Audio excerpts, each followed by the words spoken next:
জগন্নাথ বিশ্ববিদ্যালয়ের জবি ১৫তম ব্যাচের শিক্ষার্থী ও ছাত্রদল নেতা জোবায়েদ হোসেনের মর্মান্তিক হত্যাকাণ্ডের ঘটনায় উত্তাল পুরান ঢাকা।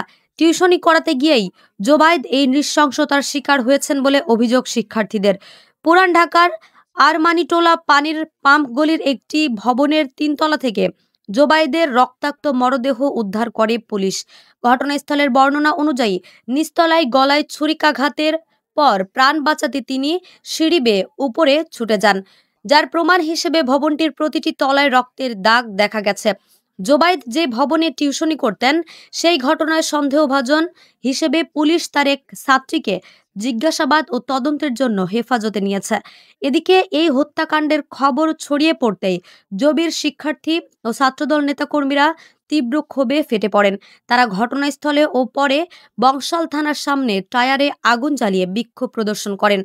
খুনিদের দ্রুত গ্রেফতারের দাবিতে তারা বেলা ১২টার মধ্যে জড়িতদের গ্রেফতারের আলটিমেটাম দিয়েছেন, অন্যথায় কঠোর কর্মসূচির হুঁশিয়ারও দিয়েছেন বিক্ষোভকারীরা। নিহত জোবায়েদ হোসেন জবি শাখা ছাত্রদলের আহ্বায়ক কমিটির সদস্য ছিলেন। তিনি ক্যাম্পাস কেন্দ্রিক বিভিন্ন আন্দোলনে সক্রিয় ভূমিকা পালন করতেন।